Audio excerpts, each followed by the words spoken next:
পুরো music team স্টেজে ব্যাকে জলদি জলদি জলদি ফুল মিউজিক টিম তাড়াতাড়ি দৌড়ে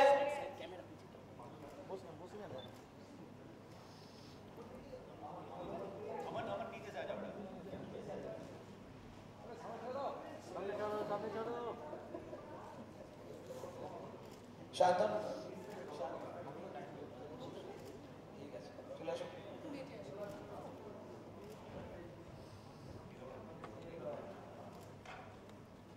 চলো ক্ল্যাপ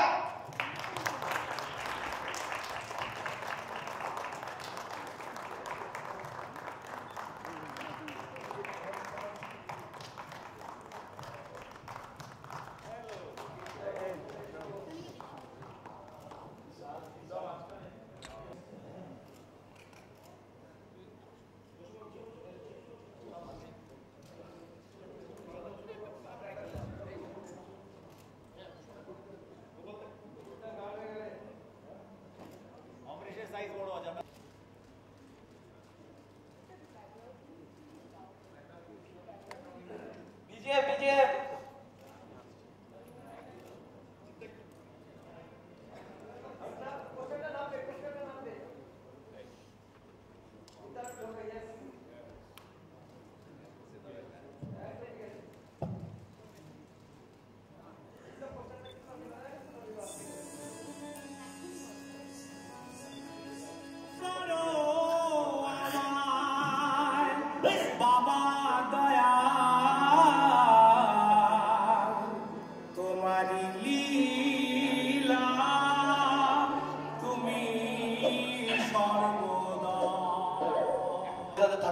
Music team, please.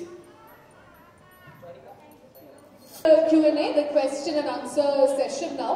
কোনো one-on-one table আসবে আপনাদের প্রত্যেকের কাছে যে চ্যানেল বুম গুলো রয়েছে সেগুলো আমরা টেবিলটা সেট করবার পরে সরস্বতী পুজো ভ্যালেন্টাইন্স ডে এবং জিত মানেই তো আমাদের বাংলা রোম্যান্সের কিন্তু সে জায়গায় বাচ্চা শ্বশুর কিন্তু একটা ফ্যামিলি ড্রামা আমরা যেটুকু বুঝছি তো এই সময় কেন ভাবলে যে এরকম একটা ফ্যামিলি ড্রামা নিয়ে আসবে বিগত কয়েক বছর ধরে জিত মানে রোম্যান্টিক এটা মানুষ ভুলে যাচ্ছিল জিত মানে অ্যাকশন সবাই ভাবছিল পাভেল ভাবলো যে না এবার পুরনো জিত যে একটু রোম্যান্টিক জিত ছিল তাকেও যদি ফিরিয়ে আনা যেতে পারে তাই ও এটা করলো আর কি অ্যান্ড আনফর্চুনেটলি আজকে কৌশানী নেই মানে মিস করছি ওকে খুব আর এরকম প্রেমের কথা বললেন আরও বেশি মিস করতে শুরু করবো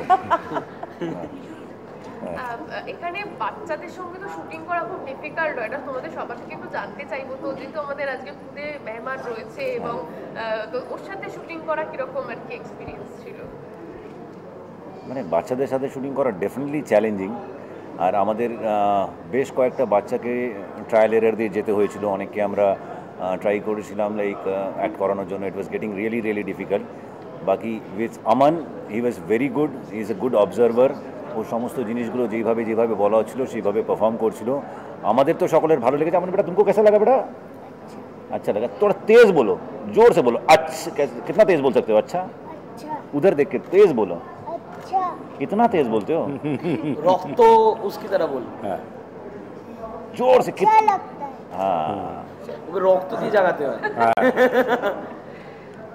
চিরঞ্জিতদা কেমন এক্সপেরিয়েন্স হলো তোমার জিদ্দার সঙ্গে কাজ করলেন জিদ্দার সঙ্গে কাজ তো আমি আগেও করেছি আমাদের বস টু সব হয়ে গেছে আগে কাজে ওর তো এক্সপিরিয়েন্স আমার আছেই আমাদের একটা ভালো র্যাপও আছে আমরা খুব ভালো কাজ করতে পারি আর তবে এই ছবিটা একটু অন্য ধরনের ছবি ওগুলো দুটো একই প্যাটার্নের ছবি করেছিলাম আমরা আর এটা একদম অন্যরকম ছবি কাজে এখানে আমি একটু অবজার্ভ করছিলাম আমি দেখছিলাম জিৎ কি করছে আমাকে বলেছিলে আমি দেখবো এই ছবিটা তুই কি করে করিস সেই কাজে এটা একটা এক্সপেরিমেন্টাল একটা ওর পক্ষে একটু এক্সপেরিমেন্ট আর সেইটা যখন দেখলাম যে কম্বিনেশনটা খুব ভালো মানে জেল করে গেছে পুরো ব্যাপারটা পাভেলের সঙ্গে আইডিয়াজের সঙ্গে খুব সুন্দর মিলে গেছে তখন আমি জানি এটা খুব ভালো ছবি হবে ভীষণ সুন্দর ছবি হবে আর এই পুঁচকের গলায় আমার গলায় কথা বলা এর গলায় আমার গলা এটা একটা সাংঘাতিক কাণ্ড এটা আমার মনে হচ্ছে একটা হাউসে কি বলবো একটা মানে একটা হই কাণ্ড হয়ে যাবে মনে হচ্ছে মানে হাততালি হাসি একটা মজার ব্যাপার হয়ে যাবে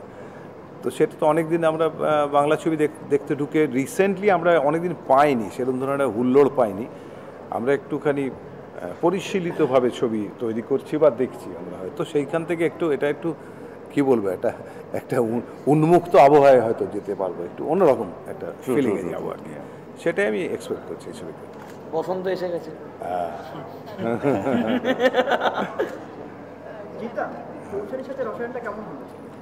সেটা বলবে 8 তারিখের পর, তুমি জানিও প্লিজ আমাকে।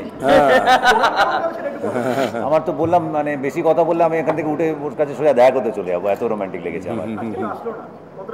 খুব, তুমি জানো না, মানে you can come and touch my heart. না একটু মানে লো ফিল করছে, I wish she was here. এখানে কিন্তু দুটো জেনারেশনের রোম্যান্স আছে, যেমন জিদ্দা কৌশানীর আছে তেমন চিরঞ্জিত বাবু আর উর্মিদিরও আছে। তো আমরা দু ধরনের রোম্যান্স দেখতে পাবো।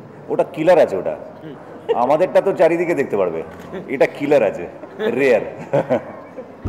আর শুটিংয়ে যখন চিরঞ্জিত আর উর্মিদি রোম্যান্স করতেন, এই ছবিতে জগন্নাথ বসু একটা অভিনয় করেছে, বেজার মুখ করে বসে খুব কঠিন কাজ হতো ওনাকে দূরে সরিয়ে রাখা, খুব কঠিন কাজ হতো। আর সব থেকে বেশি এনজয় করতো উর্মিমালা দিয়ে। আবার কোনো একটা সময় গিয়ে বলে গেছে, বেরিয়ে গেছে, বললো ওই চিরঞ্জিতের সঙ্গে আছে বলে আমি কিছু নেহাত চিরঞ্জিতের সাথে। ওটা ঘটনাটা আমাদের শুট চলছে মহিষাদল রাজবাড়িতে, ৭৫টা সিঁড়ি পেরিয়ে ছাদে উনি উঠলেন, উঠে তখন ওই গানের রেটে একটা রোমান্টিক সিন চলছে, দেখে দাঁড়িয়ে দীর্ঘ নিঃশ্বাস ফেলে বললো আর পারছি না। নেহাত চিরঞ্জিত বলে ছেড়ে দিলাম। এখানে তো দেখছি মানে শ্বশুরকে তুমি প্রচন্ড ভয় পাও, এরকম একটা চরিত্র। বাস্তব জীবনে শ্বশুর বাড়ির সাথে তোমার সম্পর্কটা কিরকম?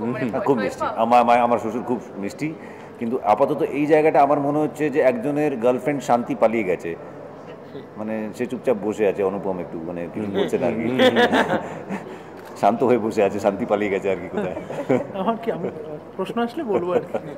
ওকে ভাইয়া, অনুপমটা যদি শেয়ার করো গান, মানে এই ছবি তোমার মিউজিক।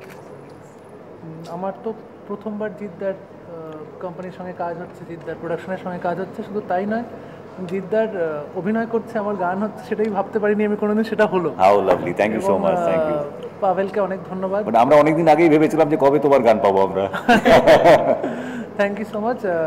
নর্মালি আমাকে অনেক বেশি পরিশ্রম করতে হয় কোনো ছবিতে থাকার জন্য, কারণ আমাকে লিখতে হয়, সুর করতে হয়, সেই সব দায়িত্ব আমার থেকে হালকা করে খুব কম পরিশ্রমে আমি একটি গোটা ছবির সঙ্গে পার্ট হয়ে গেছি। শুধুমাত্র গানটা গেয়েছি, গানটা শ্যুট করেছে মহর্ষি, লিখেছে মহর্ষি। অল দ্য বেস্ট গোটা টিমকে। আশা করি ছবিটা আমরা যখন দেখতে যাব সবার খুব ভালো লাগবে। লেখো, কি লেখো? আমি লিখি আর বলি। লিখে বলে আচ্ছা, গোপাল ভাঁড়। ওকে, আমাদের সিনেমার dialogue. Thank you, thank you, thank you.